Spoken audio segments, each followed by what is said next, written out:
欢迎观看老爸的时光。今天分享一期教程，如果家里没有和面机，怎么手揉面团来制作面包？做面包和面会者不难，但是对于不会的人来说就比较头疼。这期属于入门教程，适合新手小白，讲的会比较细致一些，时间会比较长，大家耐心观看。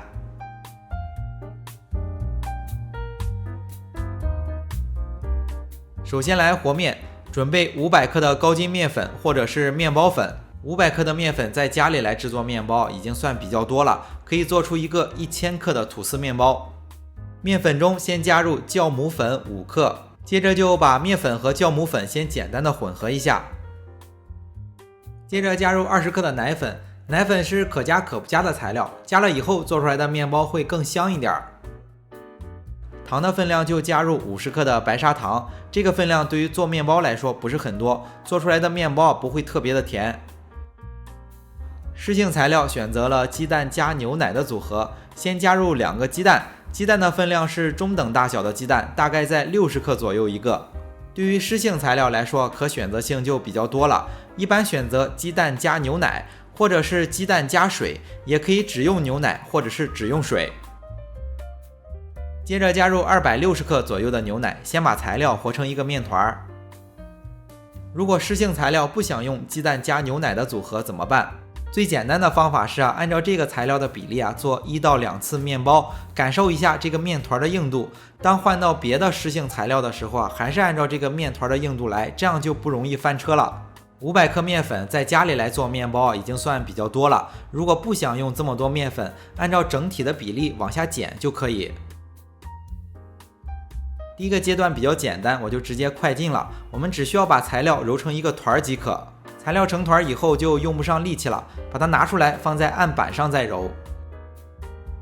接着就像洗衣服一样去揉这个面团，把面团揉光滑。这个阶段也是比较简单的，画面我也直接快进了。截止到这一步是非常简单的，无非就是把材料准备好，把面团揉光滑，5-6分钟就搞定了。接下来就比较重要了，面团揉光滑之后要加入油和盐。黄油的分量是40克，当然液体的食用油也可以，建议还是用黄油。先把黄油包在面团里面。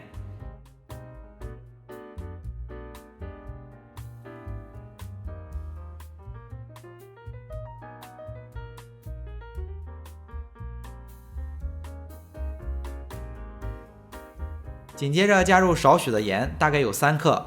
截止到这里，所有的材料就全部添加完了，这也是做面包的一个基础配料。虽然是基础配料，但做个几十上百种面包出来也是绰绰有余的。一般的新手都失败到了这一步，面团会非常的黏，镜头就不删减了，做一个10倍的快进。制作面包的方法有很多，但是我们的宗旨是一定要接地气儿，让那些没有受过专业培训的人，喜欢做美食的人在家里能做出来就好。到了这一步面团就比较粘手，手法上又升级了一些，面团要边揉边搓。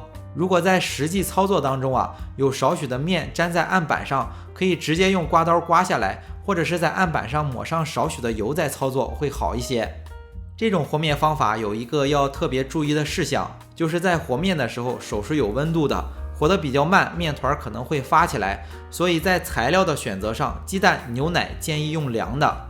如果后续是用和面机来和面，同样鸡蛋、牛奶建议也是用凉的。现在这个面团揉的差不多了，加入了黄油和盐之后，大概又揉了6分钟左右。现在这个面团比较光滑，也不粘手。现在这个面团可以拉出一个比较粗的手模来，就可以做一些基础面包了。基础面包也可以做个几十种，之前做过很多种面包，比如说像这种蒜香的面包，或者是像这种梅花的面包，都可以用这种面团来制作了。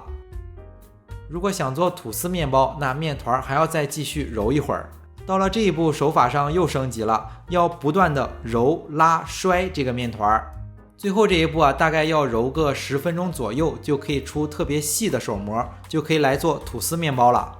整体的时间从配料到结束大概是25分钟左右。如果是材料减半或者是气温比较高一点，时间还会提前。对于喜欢做美食，想在家里做面包，但是没有太多经验的朋友来说，已经完全够用。